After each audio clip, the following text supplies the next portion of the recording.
জীবন বাঁচাতে হলে পরিবেশ রক্ষার বিকল্প নেই জানিয়ে প্রধান উপদেষ্টা ডক্টর মোহাম্মদ ইউনূস বলেছেন, অর্থনৈতিক লাভের জন্য পরিবেশের ক্ষতি কোনোভাবেই মানা হবে না। পরিবেশ প্রকৃতি ধ্বংস করা থেকে বিরত থাকতে সবার প্রতি আহ্বান জানান তিনি।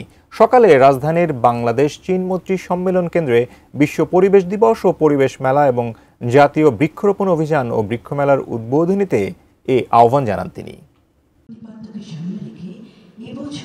বিশ্ব পরিবেশ দিবস ও পরিবেশ মেলা এবং জাতীয় বৃক্ষরোপণ অভিযান ও বৃক্ষমেলা উদ্বোধনীতে পরিবেশ ও জীববৈচিত্র্য রক্ষায় অন্তর্বর্তী সরকারের নানা পদক্ষেপ তুলে ধরা হয়। পরিবেশ, বন ও বন্যপ্রাণী রক্ষায় অবদান রাখায় জাতীয় পুরস্কার লাভ করেন ৩১ প্রতিষ্ঠান ও ব্যক্তি। উদ্বোধন অনুষ্ঠানে প্রধান উপদেষ্টা বলেন, প্লাস্টিক বর্জনে উদ্যোগের অভাব রয়েছে। এই অবস্থার পরিবর্তন করতে হবে। এমন এক জিনিস প্লাস্টিক, যার জন্ম আছে মৃত্যু নেই। আমরা যদি আমাদের লাইফস্টাইল পরিবর্তন না করি, এই যুদ্ধে সামগ্রিকভাবে মানুষের পরাজয় অবধান। পলিথিন ছাড়া পৃথিবী অচল, এ কথা বলা অর্থহীন বলে মনে করেন প্রধান উপদেষ্টা। ওয়ান টাইম প্লাস্টিক পণ্যের ব্যবহার বন্ধে সবার প্রতি আহ্বান জানান তিনি। কোন কোন নদীর নিচে তলদেশে ৭-৮ ফুট প্লাস্টিকের আস্তরণ করে গেছে ইতিমধ্যে। এটা শুধু উদ্বেগজনক নয়, এটা ভয়ঙ্কর। পলিথিন ছাড়া পৃথিবী অচল, একথা বলার কোনো সাধ্য নেই।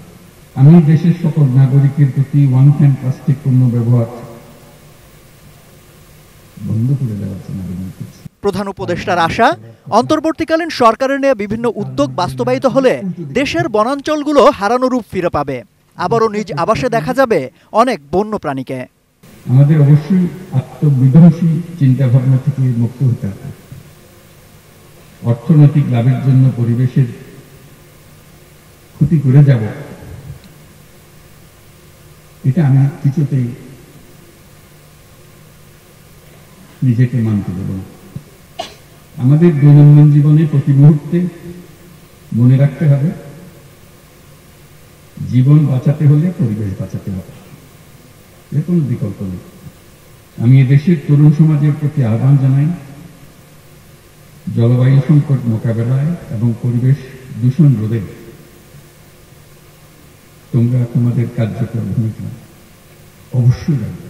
পরিবেশ মেলা চলবে ২৫ থেকে ২৭ জুন পর্যন্ত, আর বৃক্ষ মেলা ২৫ জুন থেকে ২৪ জুলাই। মেলা প্রতিদিন সকাল ৯টা থেকে রাত ৯টা পর্যন্ত সবার জন্য উন্মুক্ত। সম্রাট আনোয়ার, এটিএন নিউজ, ঢাকা।